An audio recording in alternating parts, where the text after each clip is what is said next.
Salam, xoş gördük yeni TV'nin dəyərli izləyiciləri. Prezident İlham Əliyevin Özbəkistana növbəti tarixi səfəri başa çatdı və bu səfər də bir çox məqamlarla diqqəti cəlb etdi. Həmin məqamlara məclisin deputatı Bəhruz Məhərrəmovla birlikdə diqqət yetirəcəyik və Əsmən xoş gördük, xoş gəldiniz.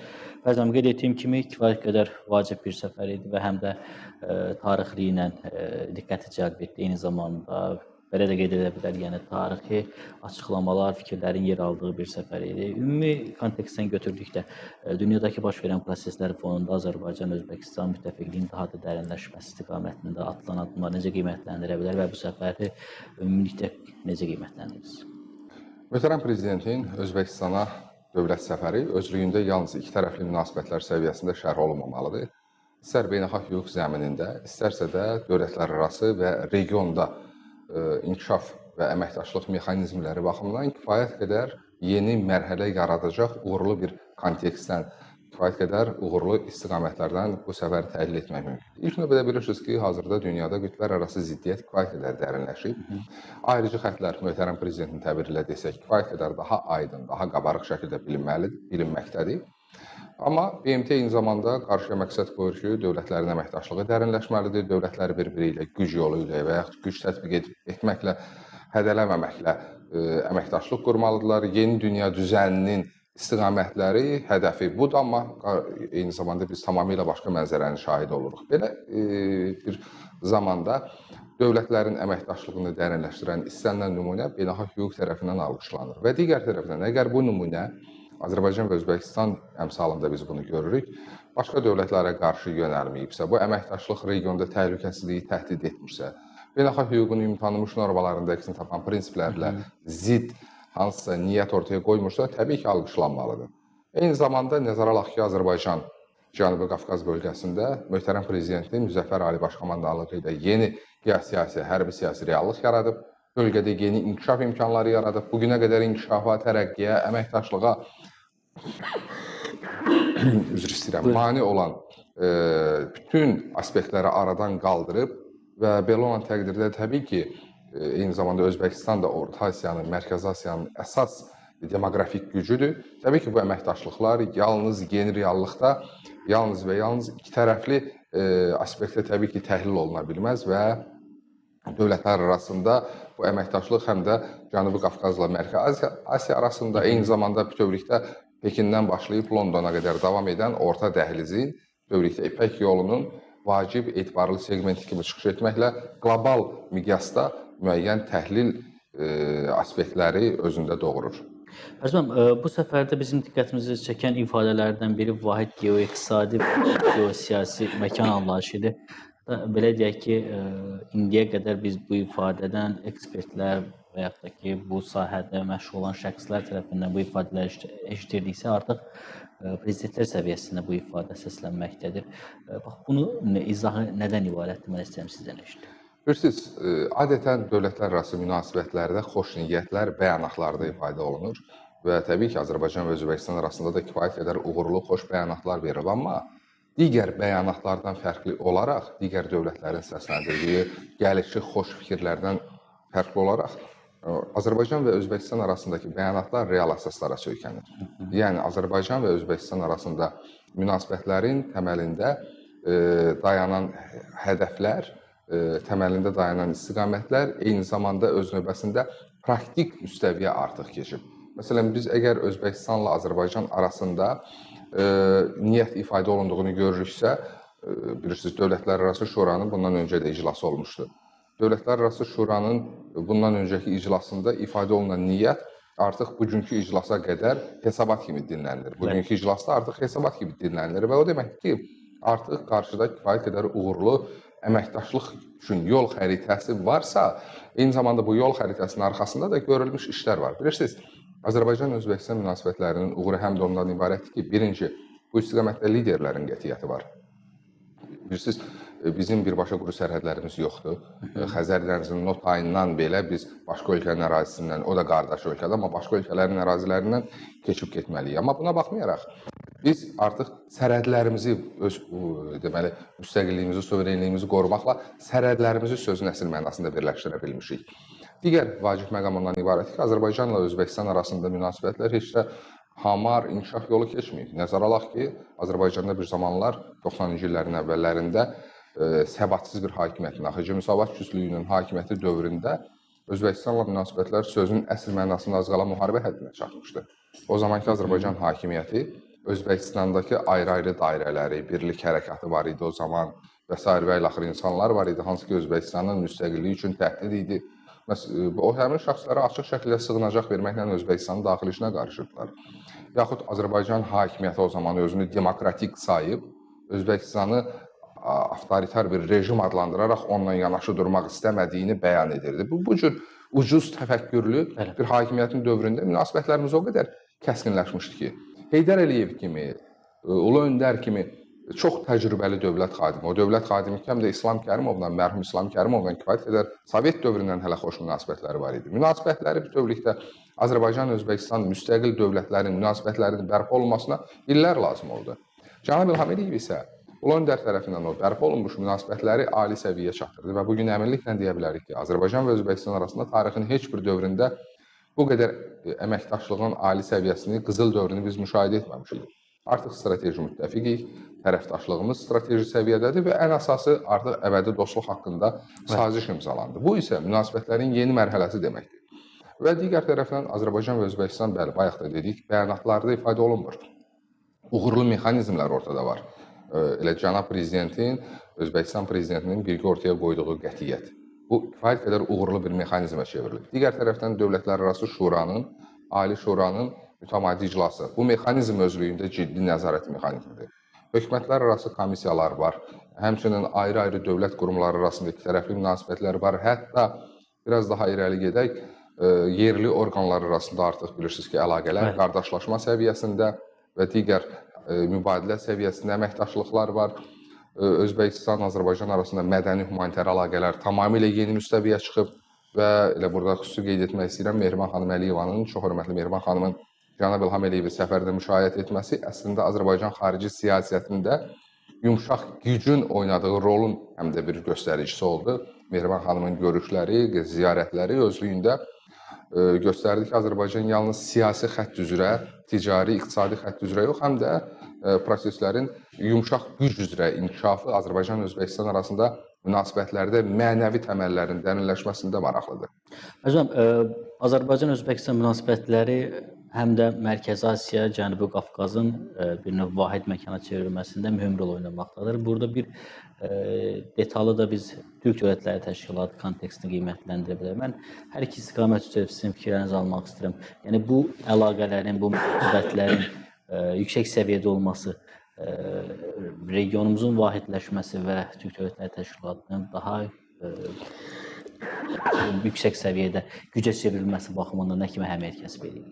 Bilirsiniz, vahid Türk dünyası, vahid Türk amalı kimi bəzən çox istismar olunan mövzulara biz şahidlik edirik. Mən yenə əvvələ qayıdım, 90-cı illərin əvvəllərində o səbatsız hakimiyyət dövründə biz mütəmadi olaraq həmin amillərin istismar olunduğunu görmüşdük. Turan, vahid Türk dünyası və s. və ilaxır. Hətta bizim Azərbaycan dili dərsliklərin adını da Türk dili eləmişdilər, amma son nəticədə Özbəkistanla düşmən kimi idik. Türkmənistanla az qala düşmənçilik səviyyəsində, Türkiyə ilə Azərbaycan arasında kəsişməyən kifayət qədər ciddi nöqtələr var idi. Amma cənab İlham Əliyev əgər bugün vahid sərhədlərdən danışırsa, Türk dünyasının birliyindən danışırsa, Azərbaycanın xarici siyasətinin əsas prioritetinin Türk dünyası olduğunu deyirsə, bizim ailəmizin Türk dünyası olduğunu deyirsə, bu real əsaslarda deyil və bu bəyanatlar real amillərə söykənir. Azərbaycan və Özbəkistan arasında əlaqələrin səviyyəsi artıq hər kəsə bəllidir. Bu əlaqələrin kifayət qədər perspektivləri var, amma paralel olaraq biz Özbəkistanla münasibətlərimizi yalnız iki tərəfli əsasda inkişaf etdirməkdə məhdudlaşdırmaq niyyətində deyilik. Müxtəlif istiqamətlərdə Türk Dövlətləri Təşkilatı çərçivəsində, İslam Əməkdaşlıq Təşkilatı çərçivəsində, elə məhz ən iri təsisat olan təsisatlardan biri olan qoşulma hərəkatı çərçivəsində, BMT-nin özünün çərçivəsində əməkdaşlığımızın geniş perspektivləri var və biz vahid mövqedən çıxış etməklə kifayət qədər güclü görünürük. Və üstəlik, nəzərə alaq ki, cənab İlham Əliyev hələ pandemiya dövründə Türk dünyasının səylərini birləşdirməklə BMT Baş Assambleyasının iclaslarının çağırılmasına nail oldu.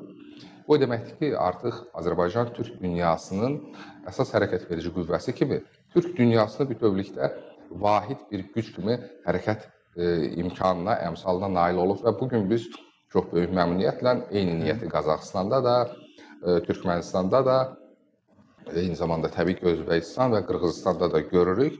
Bəli, indi tam hüquqlu üzv, məşvərətçi üzv və s. bunlar öz yerində, amma əsas odur ki, niyyət ortada var. Və digər tərəfdən Özbəkistan prezidentinin özünün də çox böyük rol oldu bu prosesdə ki, Azərbaycan artıq Mərkəzi Asiya dövlət başçılarının Məşvərət Şurasının üzvüdür və artıq tam hüquqlu üzv kimi biz Mərkəzi Asiya regionunda, Cənubi Qafqazda olduğu kimi həll edici, aparıcı, təsisçi güclərdən biri kimi hərəkət edirik və bu da bütövlükdə Mərkəzi Asiyanın vahid region kimi dünyada proseslərə təsir imkanlarını artırmaqdadır. Bilirsiniz ki, dövlət başçımız davamlı şəkildə BMT-də, BMT idarəçiliyində islahatlardan həmişə danışır və kifayət qədər əsaslandırır ki, tutaq ki, BMT Təhlükəsizlik Şurasının qətnamələrinin icrası ilə bağlı ciddi problemlər yaranır mütəmadi olaraq.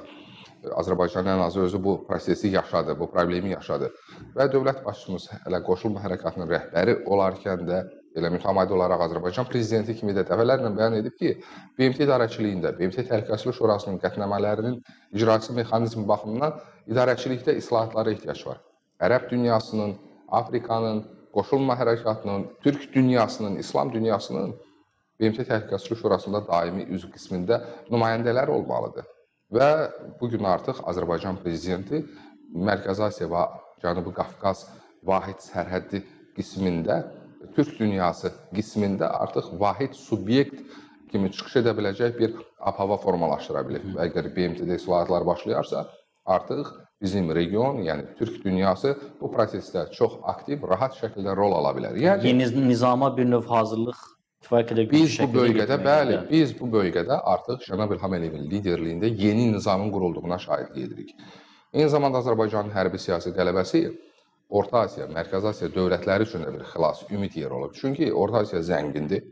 Orta Asiyada Özbəkistanın timsalında demoqrafik zənginlik də həmçinin görürük təbii sərvətlərlə bərabər. Amma Orta Asiyanın sərvətlərinin, insan kapitalının inkişafı qarşısında daim ayrı-ayrı dövlətlərin maneçilik törətdiyini həm də şahidlik etmişik tarixən. Və bu mənada necə ki, Cənubi Qafqazda, eləcə də Orta Asiyanın da sərvətləri həmişə Orta Asiya üçün problem olub.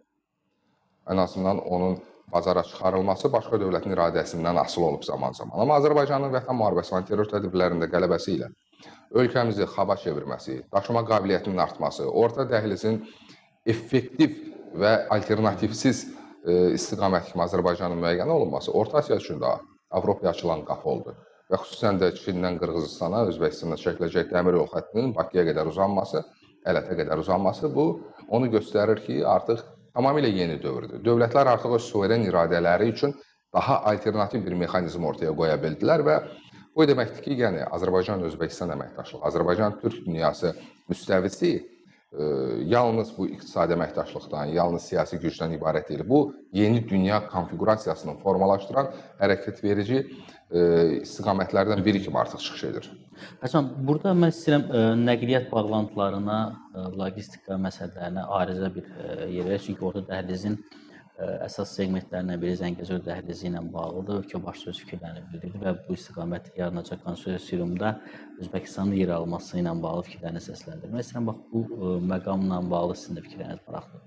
Əslində, Cənab İlham Əliyevin ən böyük uğurundan ibarətdir ki, tarixən bizim üçün problemə çevirən bizim coğrafi mövqeyimizi bizim üçün dividentə çevirib. Və bugün Zəngəzur dəhlizi qarşısında maneələrdən daha çox maraqlı tərəflər çıxış edir. Məsələn, bugün Amerika Birləşmiş Ştatları artıq Zəngəzur dəhlizinə özünün maraqları kimi baxır. Eyni zamanda digər dövlətlər özünün marağı kimi baxır. Çünki Cənab İlham Əliyev sözün əsl mənasında ustad dərsi verərək dövlətlərin maraqlarını burada bizim suveren hüquqlarımız əsas diktə edici hakim mövqedə qalmaqda dövlətlərin, iri güclərin maraqlarını burada uzlaşdıra bildi. Və bu prosesdə nə qədər çox dövlət iştirak edərsə, nə qədər çox dövlət investisiyası olarsa, bu bölgədə təhlükəsiz mühit bir o qədər əsaslı şəkildə qorunar. Nə Amerika Birləşmiş Ştatları, nə digər dövlətlər təbii ki, investisiyasının təhdid altına düşməsini arzulamaz. İran, Rusiya və həmin dövlətlərin heç birində qərb faktiki olaraq əsaslı qərb investisiyası yox idi və ona görə də görürsünüz bugün müharibə şəraiti, bugün həmin ərazilərdə hansı şərait hökm sürür, amma Azərbaycan təhlükəsizlik adasıdır və Cənab İlham Əliyevin bunu ilmə-ilmə, illərlə toxuduğu bir geosiyasi şərait kimi qiymətləndirə bilərik. Nəticə etibarilə əlbəttə Özbəkistanın bu prosesin içində olması prosesə ancaq güc qatacaq. Çünki Özbəkistansız biz orta dəhlizi hər hansı formada təsəvvür edə bilmirik. Bayaq dediyimiz kimi, orta dəhlizin İpək yolunun başlanğıcı Çindir. Çindən gələn yüklər Qırğızıstandan və ardınca Özbəkistandan keçməklə Qafqaza gələcək və bu özlüyündə artıq Özbəkistanın konsorsiumun içində olması üçün kifayət qədər ciddi əsasdır. Nəzərə alaq ki, indi hazırda problemlərin fonunda Çin alternativ yollar axtarır. Məsələn, Şimali Buzlu Okeanından keçməklə getmək üçün və s. Amma reallıqda baxanda da Çində hazır dəmir yol, Orta Asiyaya çəkilən artıq hazır dəmir yol, yəni Cənab İlham Əliyevin zamanında müəyyən etdiyi o infrastruktur istiqamətləri, yol xəritəsi bugün Çinə imkan verir ki, ən az xərclə, ən qısa müddətə məhz Azərbaycan üzərindən, Qafqaz üzərindən, Zəngəzur dəhlizindən keçərək öz məqsədlərinə nail olsun. Yəni, yeni konfigurasiyada əlbəttə ki, Özbəkistanın bu prosesdə olması yalnız Azərbaycan-Özbəkistan münasibətləri kimi yox, bütövlükdə Çindən Londona qədər geniş bir arealda uzlaşmış maraqların təcəssümüdür. Aydın. Mən bir də təhlükəsizlik arxitekturası baxımından bu münasibətlərə nəzər yetirmənizi xahiş edirəm. Bu baxımdan necə qiymətləndirə bilərik gedişatı, ümumiyyətlə atılan addımlar, hər iki regiona artıq biz bu haqda danışanda vahid region anlayışından istifadə etməkdəyik. Nə kimi təsirlər olacaq və ümumiyyətlə nələri gözləyə bilərik? Bilirsiniz, təhlükəsizlik amili yalnız müdafiə qabiliyyəti deyil, yalnız ordu quruculuğu deyil. Düzdür, Azərbaycanın həm də o niyyəti ondan ibarətdir ki, Orta Asiya dövlətləri ilə Türk dünyasının, Türk dövlətləri təşkilatının artıq hərbi siyasi qüvvə kimi müəyyən çəkisi olsun. Qəbələdə də xatırlayırsınız, Cənab İlham Əliyev vahid ordu quruculuğu barədə müəyyən ideyalar səsləndirmişdi. Amma bugün dünyada təhlükəsizlik qeyd etdiyimiz kimi yalnız müdafiə qabiliyyəti deyil. Bugün dünya nəyin üzərində, nəyin uğrunda vuruşur? Daşıma qabiliyyəti uğrunda, nəqliyyat xabları uğrunda. Azərbaycan da nəqliyyat xabıdır, Özbəkistan artıq nəqliyyat xabına çevrilməkdədir. Təbii sərvətlərə sahibik. Belə olan təqdirdə bizim dünyada oynadığımız rolun həm də mahiyyəti daha genişlənir. Məsələn, Azərbaycan bugün Avropanın təhlükəsizliyinin qarantorlarından biridir. Təbii ki, güc əmsalı hesabına yox, söhbət enerji təhlükəsizliyindən gedir və enerji təhlükəsizliyi də heç də bizim bildiyimiz klassik mənada təhlükəsizlikdən daha az əhəmiyyətə malik deyil. Bu mənada əgər Azərbaycan da, Özbəkistan da tədricən yaşıl enerji strategiyasını rəhbər tuturlarsa, hər iki ölkənin enerji siyasəti tam mənada uzlaşırsa, SOCAR-ın Özbəkistan fəaliyyətini yəqin ki, Cənab Prezidentin də bəyanatlarında biz orada diqqət etdik. Yəni, bizim ortaq məqsədlərimiz, ortaq fəaliyyətimiz var, əbədi dostluq müqaviləmiz var.